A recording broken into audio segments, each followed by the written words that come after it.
again Sheena Marie Abad, and I will discuss to you one of the Neo-Freudian theories, which is Karen Danielsen Horney. When I say Neo-Freudian theories, this person opposes, or this theory opposes the theory of Freud, particularly on the concept of libido or sexual drives and urges. So, further discuss psychoanalytic social theory and feminine psychology. Let us take a look of the brief background of Karen Horney. Karen Horney, or Karen, known as Karen Danielsen Horney, was born on September 15, 1885 at Elbeck, Hamburg, Germany. She was a daughter of Bernd and Cordelia Danielsen, and she married Oscar Horney in 1909. Karen was not a happy child because she was very envious of her siblings, and even in fact discarded her parents and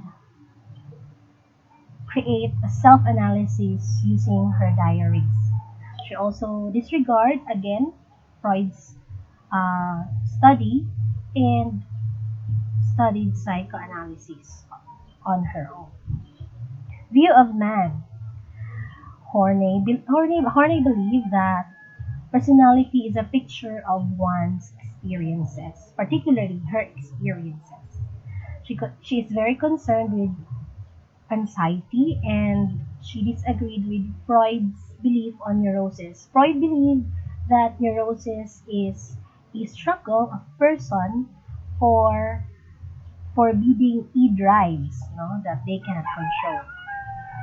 For Horney, neurosis is a core basic anxiety that occurs when people feel isolated and helpless in a hostile environment. So it means to say that she's very focused on anxiety and what anxiety or what does anxiety give to a particular person.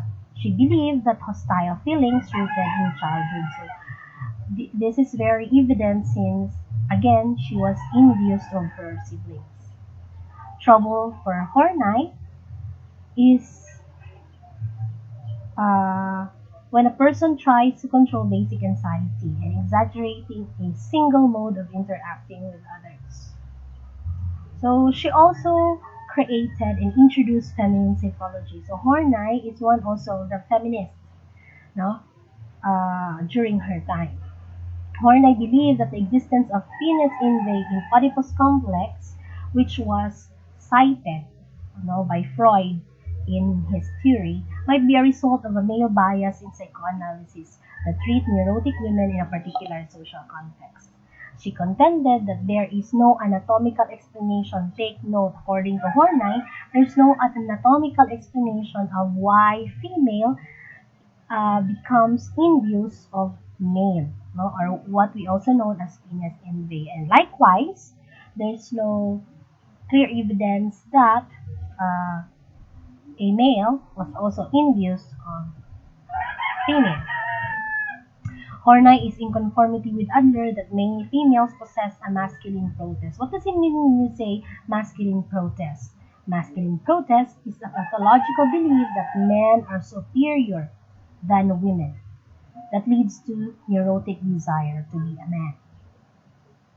For this, Horney proposed and introduced personality groups.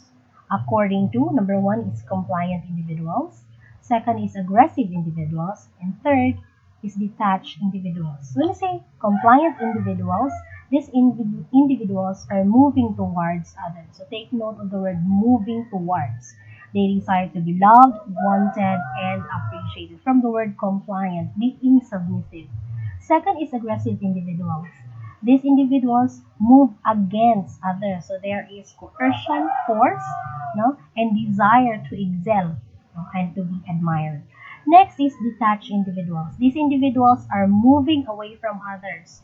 They desire independence, self-reliance, self-sufficiency, and even freedom from any obligation. So take note of those three personality groups which Horney developed because it might come out in the board exam. Another thing is that Horney created major theoretical concepts and processes. These are basic hostility, basic anxiety, and neurotic needs. So we first take a look on the basic hostility. Parents' lack or inability to love their child is the reflection of their own neurotic needs. Parents should tend to dominate, neglect, or overprotect, reject, or overindulge their children, dissatisfy the child's need for affection and security, thus develop child's feelings of basic hostility towards parents.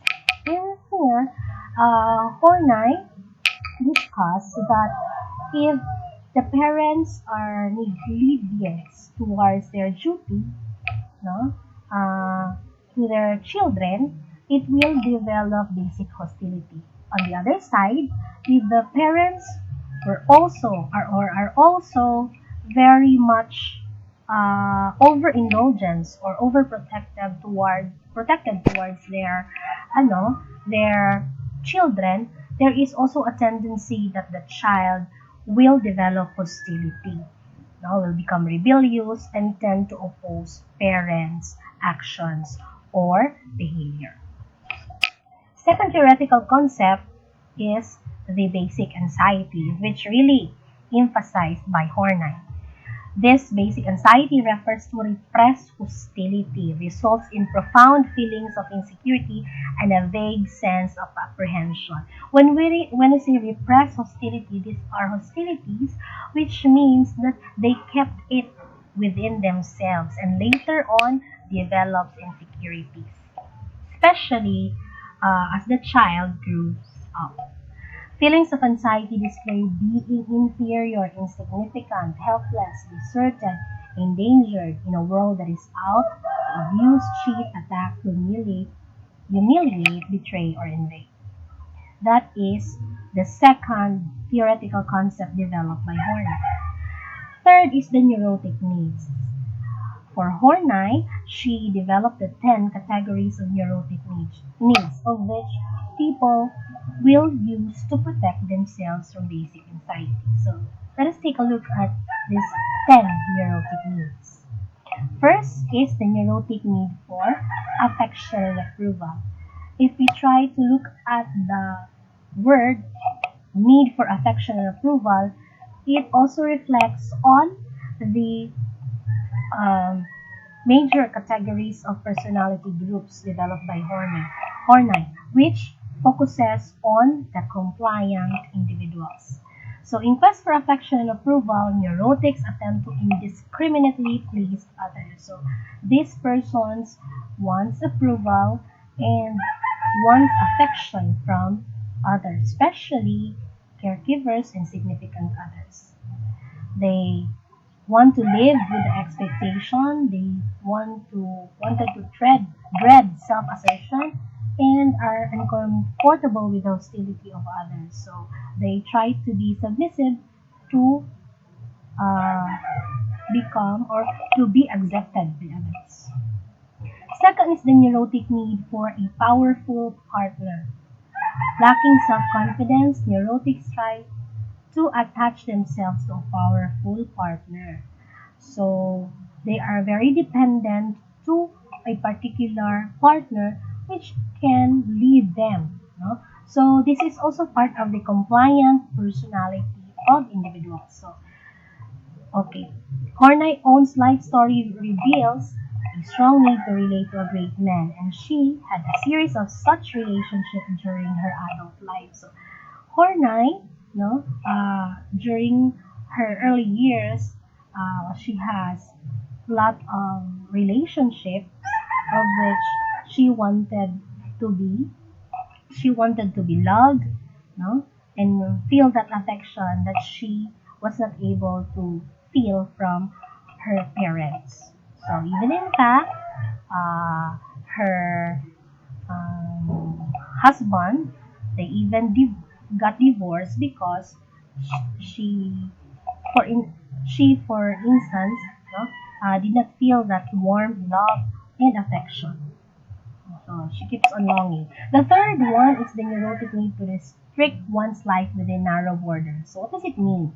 Neurotics frequently strive to remain inconspicuous, to take second place, and to be content with very little detail of life. They downgrade their own abilities. So these persons are very much inferior of themselves.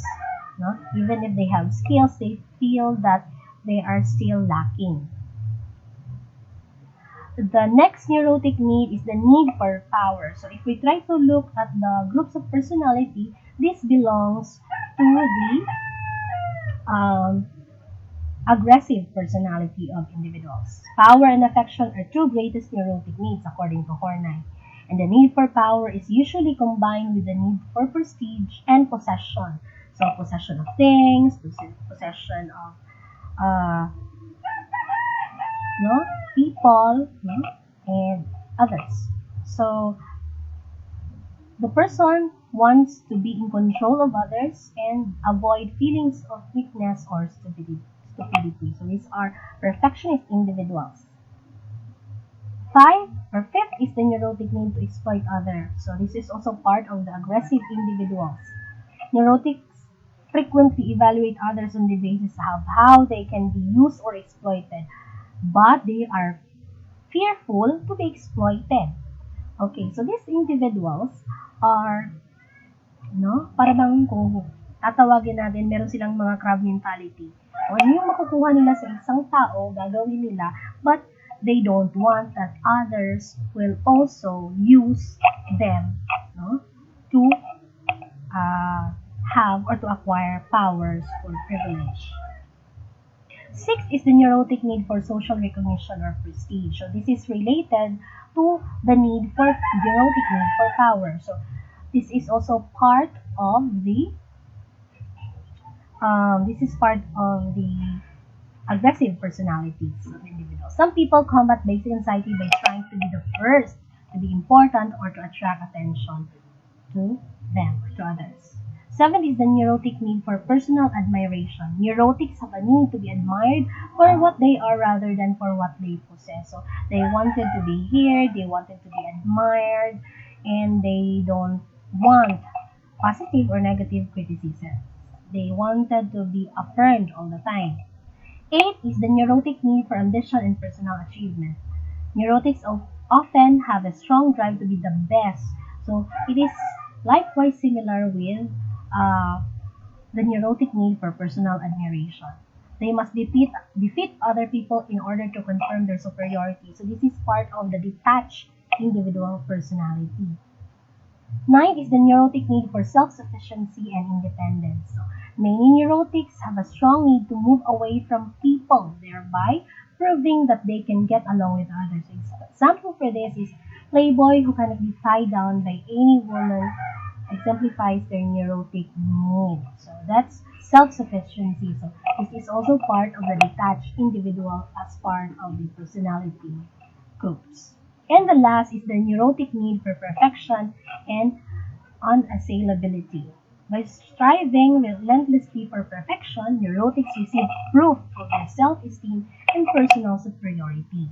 They dread making mistakes and having personal flaws, and they desperately attempt to hide their weaknesses from others. So they try to be the best version of themselves, even if they hurt other feelings or hurt other people. So this is the 10 neurotic needs, of which, according to Horney, important for a person to overcome their basic anxiety. For Freud, he did not mention of neurotic needs, but he develops together with her daughter Anna Freud the different defense mechanisms to protect one's self from harm. Okay. And according to Horney, there are 4 general ways that protect people themselves over feeling of being alone. So first is affection. So people who are affectionated or have this feeling of affection towards others will also overcome that loneliness inside of them. Submissiveness is being receptive or following others' opinion, no? And being dependent to others. Power, prestige, or possession is refers to doing what is best and what makes you uh, what makes you become powerful. And last is withdrawal, of which you will try to avoid others in order for for you to protect your ego or yourself. So that's it for Karen Danielsen Horney. Thank you and good day.